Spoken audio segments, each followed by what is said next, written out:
ایک ایک مرتبہ اعضاء کو دھونا، یعنی ایک مرتبہ چہرہ، ایک مرتبہ ہاتھ، ایک مرتبہ پاؤں وغیرہ، ایک ایک مرتبہ اعضاء کو دھویا جائے، اس بارے میں کیا ہے؟ ایک مرتبہ کلی، ایک مرتبہ ناک میں پانی دینا ایک ہی مرتبہ میں، اور اسی طرح سے ایک مرتبہ ناک سے نکنا، سارے اعمال کتنی مرتبہ؟ ایک مرتبہ۔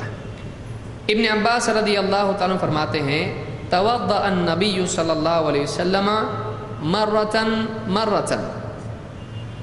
وضو کیا اللہ کے نبی صلی اللہ علیہ وسلم نے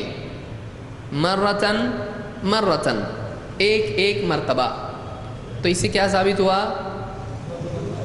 یعنی یہ نہیں کہا انہوں نے ایک مرتبہ وضو کیا اللہ کے نبی صلی اللہ علیہ وسلم نے، تو اس سے کیا معلوم ہوگا؟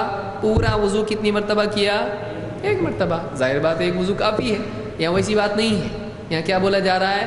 آپ نے وضو کیا تو ایک ایک مرتبہ کیا، یعنی ہر عمل وضو کا کتنی مرتبہ کیا؟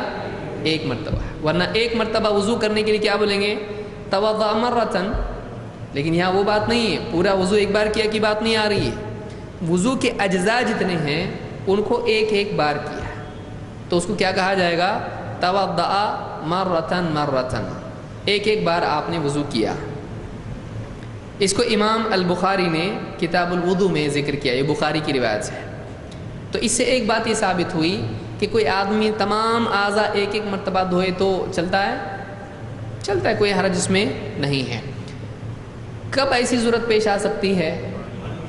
پانی کی، یعنی دیکھیے اسلام میں کتنی گنجائش ہے کہ اگر واقعی کبھی ایسی ضرورت پیش آ جائے تو آدمی کم پانی میں بھی وضو کر سکتا ہے۔ یا پھر کب ہو سکتا ہے ایسا؟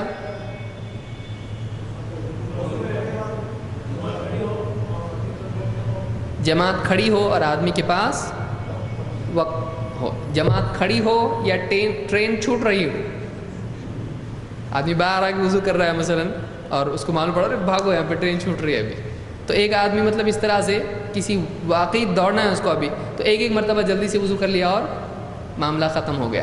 تو ایسے مواقع پر ایک آدمی اگر وقت کی کمی کی وجہ سے یا پانی کی کمی کی وجہ سے ایک ایک مرتبہ اگر وضو کرتا ہے تو ایسا کرنا اللہ کے نبی صلی اللہ علیہ وسلم سے ثابت ہے۔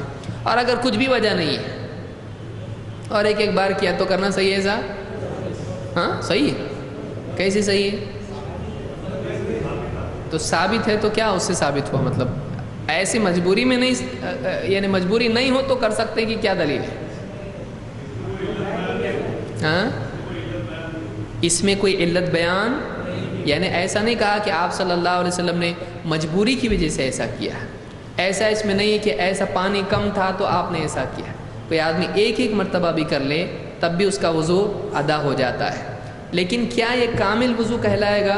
زیادہ ثواب کس میں ہے، 3 مرتبہ میں یا 1 مرتبہ میں؟ 3 مرتبہ میں، زیادہ ثواب 3 مرتبہ میں ہے۔ کیوں 3 مرتبہ میں زیادہ کی گنجائش ہے؟ اس لیے کہ اعضاء کا اچھی طرح سے دھونا زیادہ بہتر ہے، اور زیادہ مرتبہ میں دھونے میں زیادہ اچھا دھلتے ہیں اعضاء یا ایک کم پانی میں؟ 3 مرتبہ میں دھلنے کی گنجائش زیادہ ہے، اچھے سے دھلیں گے، لیکن 1 مرتبہ میں ہو سکتا ہے کہ سوکھا رہ جائے۔ تو کامل وضو وہ ہے جس میں 3 مرتبہ دھویا جائے، کیونکہ اللہ کے نبی صلی اللہ علیہ وسلم نے 3 مرتبہ دھویا، اور آپ نے اس کے بعد کچھ بات بھی کہی جو میں آگے بتاؤں گا انشاءاللہ۔